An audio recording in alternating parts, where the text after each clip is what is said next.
इस video session में आप सभी का हार्दिक स्वागत है। यदि आप किसी भी कॉम्पिटिटिव एग्जाम्स की तैयारी कर रहे हैं तो ये वीडियो आपके लिए बहुत ही इम्पोर्टेंट होने वाली है। यह लेक्चर 4 वीडियो है, साइंस का, बायोलॉजी का लेक्चर 4 वीडियो है। यदि आप इसके पहले 3 वीडियो नहीं देखे हैं, लेक्चर वीडियो 3, तो लेक्चर वीडियो 1 से 3 तक पहले आप देख लीजिए। उसका लिंक डिस्क्रिप्शन बॉक्स या कमेंट बॉक्स में डाला हुआ है, आप पहले उसे देख लीजिए, लेक्चर 1 से लेकर लेक्चर 3 तक। तो चलते हैं आज की इस वीडियो में। यदि वीडियो अच्छा लगेगा, यदि आपके लिए उपयोगी हो, तो वीडियो को लाइक कर देंगे और अपने दोस्तों के साथ शेयर भी कर देंगे। यदि इस चैनल पर आप पहली बार हो तो चैनल को सब्सक्राइब कर लेंगे, ताकि नेक्स्ट जो भी वीडियो अपलोड हो वो सबसे पहले आपको तक पहुंच सके। तो चलते हैं हम लोग स्क्रीन पे।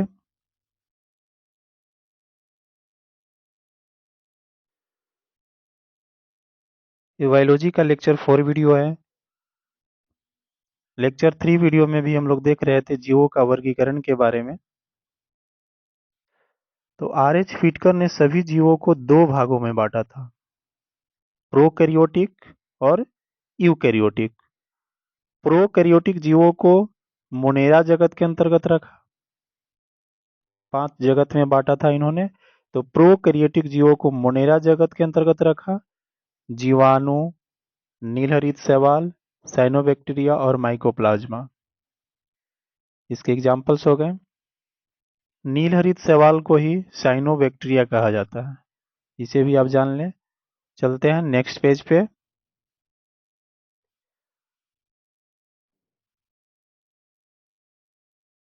यूकैरियोटिक जीवों को भी 2 भागों में बांटा गया, एक कोशिकीय और बहुकोशिकीय। एक कोशिकीय जीवों को प्रोटिस्टा जगत में रखा गया। यानी फिर से एक बार देख लेंगे। आर.एच. व्हिटकर ने सभी जीवों को 2 भागों में बांटा, प्रोकैरियोटिक और यूकैरियोटिक। प्रोकैरियोटिक सभी जीवों को मोनेरा जगत के अंतर्गत रख दिया। इसके बाद यूकैरियोटिक, तो यूकैरियोटिक को भी 2 भागों में बांटा, एक कोशिकीय और बहुकोशिकीय। एक कोशिकीय जीवों को प्रोटिस्टा जगत में रखा गया और बहुकोशिकीय जीवों को भी 2 भागों में बांटा गया।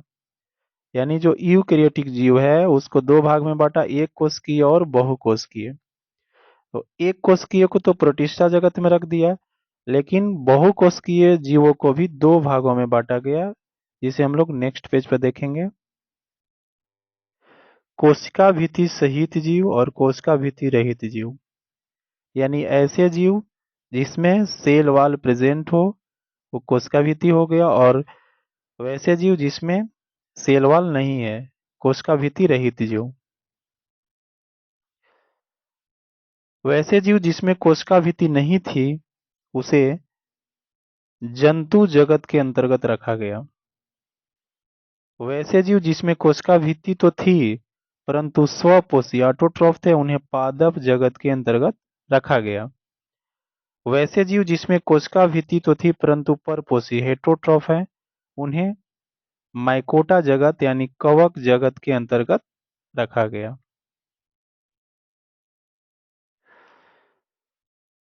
अब सबसे पहला जो जगत है मोनेरा जगत, उसे देखेंगे बारी बारी से, सभी जगत के बारे में देखेंगे। मोनेरा जगत जो है, इस जगत में सभी प्रोकैरियोटिक जीवों को रखा गया। मोनेरा जगत में जितने भी प्रोकैरियोटिक जीव हैं इसमें सभी को रखा गया। यह सभी एक कोशिकीय होते हैं। इन जीवों की कोशिकाओं में कोशिका भित्ति पाई जाती है। यह जीव सामान्यतः परपोषी होते हैं। अब नोट 1 में हम लोग देख लेते हैं क्या लिखा हुआ है। नील हरित शैवाल प्रकाश संश्लेषण करने में सक्षम होते हैं, अतः यह स्वपोषी के अंतर्गत आते हैं, स्वपोषी होते हैं। नेक्स्ट हम लोग देखेंगे नोट 2 में, माइकोप्लाज्मा भी प्रोकैरियोटिक जीव है परंतु इसमें कोशिका भित्ति अनुपस्थित होती है। ये दोनों नोट को हम लोग को ध्यान में रखना है। कुछ जीवों में कक्षाव यानी सीलिया एवं पक्षमाव फ्लैजला पाए जाते हैं जो इन्हें सतह पर पकड़ बनाने व चलने में सहायता करते हैं। कक्षाव यानी सीलिया सतह पर पकड़ बनाने व पक्षमाव यानी फ्लैजला चलने में सहायता करते हैं। जीवाणु साइनोबैक्टीरिया या नील हरित शैवाल यानी साइनोबैक्टीरिया को नील हरित शैवाल कहते हैं और माइकोप्लाज्मा यह सभी मोनेरा जगत के ही उदाहरण हैं। जीवाणु साइनोबैक्टीरिया और माइकोप्लाज्मा ये सभी मोनेरा जगत के उदाहरण हैं।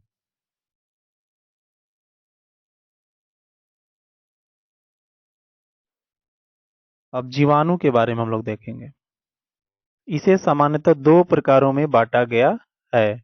आर्कीबैक्टीरिया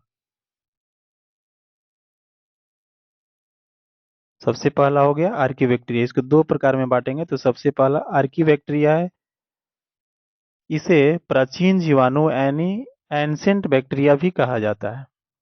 इसे प्राचीन जीवाणु यानी एंसेंट बैक्टीरिया भी कहा जाता है। मिथेनोजेन आर्कीबैक्टीरिया का उदाहरण है। यह गोबर में पाया जाता है। थर्मी एसिडोफिल भी आर्कीबैक्टीरिया का ही एग्जाम्पल्स है जो गर्म झरने ग्राम लिखा गया गर्म झरने के जल में पाए जाते हैं। गर्म झरने के जल में यहाँ भी जल हो गया जल में पाए जाते हैं। यह लगभग 50 डिग्री सेंटीग्रेड पर भी सरवाइव कर लेते हैं, जीवित रहते हैं।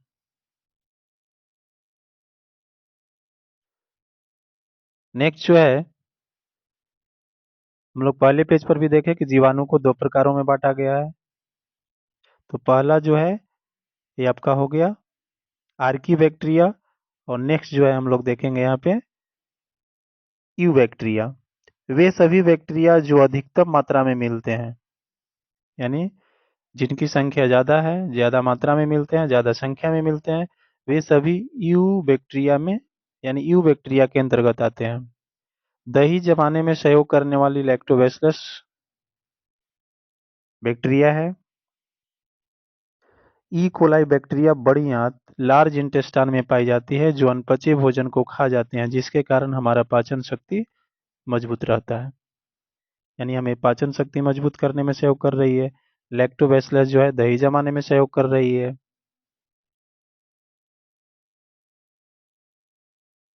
यूबैक्टीरिया को भी सामान्यतः दो भागों में बांटा गया है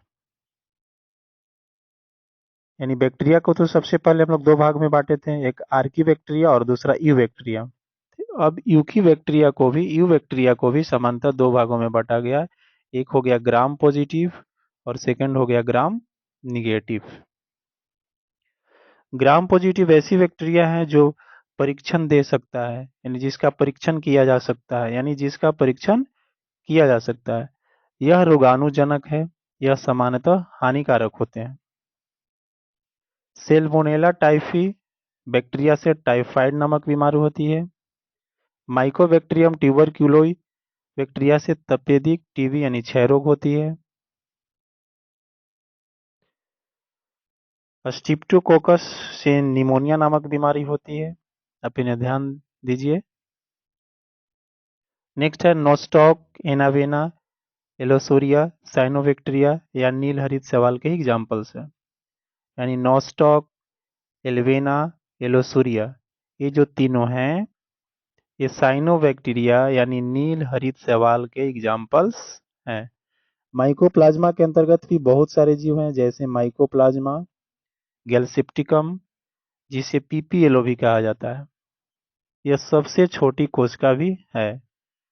माइकोप्लाज्मा के अंतर्गत भी बहुत सारे जीव आते हैं जैसे माइकोप्लाज्मा ग्लेप्सिकम जिसे पीपीएलओ प्लेरोफिनोमिया लाइक ऑर्गेनिजम्स भी कहा जाता है और यह सबसे छोटी कोशिका है।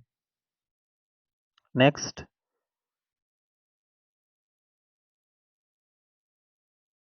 अब जगत के बारे में देखेंगे। प्रोटिस्टा जगत, इसके पहले हम लोग देखे थे मोनेरा जगत देख चुके हैं। प्रोटिस्टा जगत सभी यूकैरियोटिक जीवों को इस जगत में रखा गया है। इस जगत में एक कोशिकीय पादप, एक कोशिकीय जंतु, एक कोशिकीय कवक व अन्य जीव हो सकते हैं यानी जो भी जीव बच जाएंगे इसी जगत के अंतर्गत आएंगे। जैसे प्रोटोजोआ जंतु का संघ है जिसमें केवल एक कोशिकीय जंतुओं को रखा जाता है। इसके अंतर्गत अमीबा, प्लाज्मोडियम, पैरामीशियम आता है। क्लेमिडोमोनास या क्लोरेला एक कोशिकीय पादप है जो नील हरित शैवाल के अंतर्गत आता है। ईस्ट एक कोशिकीय कवक यूनिसेलुलर फंगस है।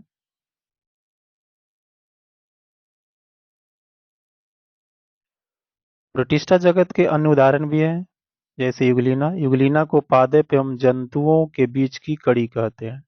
यूग्लिना को पादप एवं जंतु के बीच की कड़ी कहते हैं। डायनोफ्लैजिलेट्स और क्राइजोफाइट्स भी प्रोटिस्टा जगत के ही उदाहरण हैं। तो आप सभी को वीडियो देखने के लिए बहुत बहुत धन्यवाद।